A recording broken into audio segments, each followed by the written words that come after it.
Por décadas, a gente ouviu uma promessa: desenvolver a Amazônia. Essa era a ideia, né? Transformar a floresta em fazendas, em cidades.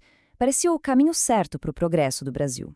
Mas, e se todo esse gigantesco experimento social e ambiental, na verdade, não tiver dado certo? O que os dados mostram para a gente de verdade?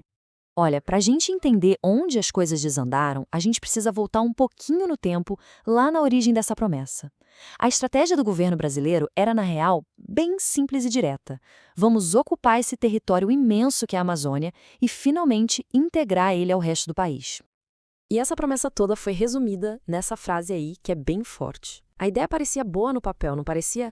Dar terra para quem não tinha, num lugar que parecia não ter ninguém. O plano era transformar a floresta em um lugar de oportunidade, um recomeço para milhões de brasileiros. E essa ocupação não aconteceu do nada, não. Foi um processo sistemático, bem planejado. Começou lá nos anos 60 e 70, com o governo incentivando a agropecuária e abrindo estradas que literalmente rasgaram a floresta. Depois, já nos anos 90 e 2000, o foco mudou para a infraestrutura pesada, consolidando de vez a Amazônia como uma grande fronteira de exportação. E é exatamente aqui que a história começa a ficar complexa. Porque aquela grande promessa de prosperidade, pois é, ela não se concretizou como esperado, muito pelo contrário. O que os dados revelam é um paradoxo surpreendente e, vou te dizer, bem preocupante. Primeiro, vamos tentar ter uma dimensão do custo ambiental. 857 mil quilômetros quadrados. Essa é a área de floresta que já foi derrubada. Isso é mais de 1/5 de todo o bioma original. É uma perda, sim, simplesmente monumental. E aqui está o grande paradoxo. Um estudo do Amazon revelou uma coisa chocante. Os 20 municípios que mais desmataram são justamente os que têm os piores indicadores sociais. A qualidade de vida lá é pior que a média da própria Amazônia e muito, mas muito pior que a do resto do Brasil. A conclusão é brutal, mas é clara. A destruição da floresta não está gerando qualidade de vida para a população local. E isso leva a gente para a pergunta central de tudo isso. O que foi que deu errado? Se a destruição não trouxe desenvolvimento para as pessoas, por que esse modelo falhou? E para onde foram os benefícios? Para investigar essa desconexão, os pesquisadores usaram uma ferramenta com um nome bem legal, o Barômetro da Sustentabilidade. Pensa nele como uma balança, que mede o desenvolvimento de forma equilibrada, olhando para os dois lados, o bem-estar das pessoas e a saúde do meio ambiente. E os resultados são muito reveladores. Aplicando esse barômetro, um estudo da Universidade Federal do Maranhão encontrou um padrão bem claro de sustentabilidade fraca. O que isso quer dizer?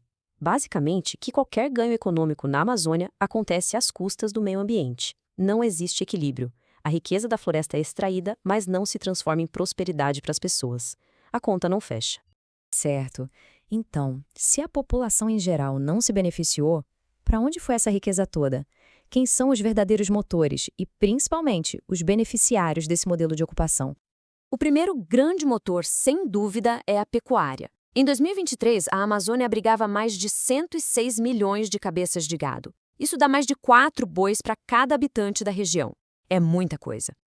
E é claro, esse rebanho todo precisa de muito espaço. As pastagens já ocupam quase 77 milhões de hectares. Só para a gente ter uma perspectiva, isso é mais que o dobro de toda a área usada para a agricultura na região. A maior parte da terra é para o gado. Outro motor poderoso da destruição é o garimpo ilegal. Já são 246 mil hectares ocupados, muitas vezes invadindo territórios protegidos como terras indígenas e deixando um rastro de contaminação por mercúrio e muita violência. Então, quem se beneficia com tudo isso? O quadro é bem claro. Os lucros se concentram nas mãos de poucos. Grandes pecuaristas, especuladores de terra, madeireiros e garimpeiros ilegais. A riqueza é gerada e extraída, mas ela não é distribuída. O desenvolvimento social, aquela grande promessa, fica para trás. Mas o fracasso desse experimento não é só social e econômico. As consequências ambientais são globais e estão levando a gente para um ponto de virada muito perigoso. Hoje, existe um consenso científico que é assustador.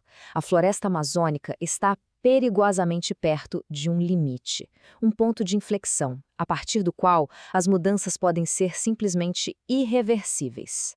E este gráfico mostra exatamente o quão perto a gente está. Já perdemos 21% da floresta e outros 17% estão degradados.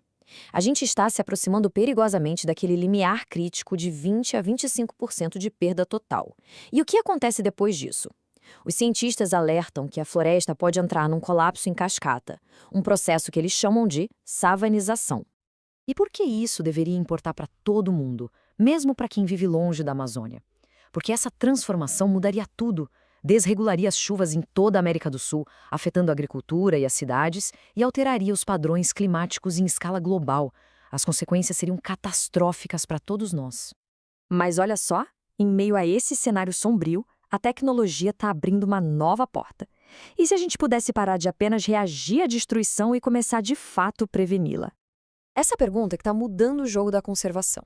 Em vez de se olhar para trás e contar as árvores que caíram, a ideia agora é olhar para frente, antecipar onde a destruição vai acontecer para poder agir antes que seja tarde demais. E isso não é ficção científica, viu? Já é uma realidade. Uma plataforma chamada Previsia, desenvolvida pelo Amazon, usa inteligência artificial para prever os futuros focos de desmatamento. O sistema já está nos dizendo onde o perigo é maior. Para 2025, ele aponta que Pará, Amazonas e Mato Grosso concentram 72% de todo o risco. E o mais importante, isso funciona.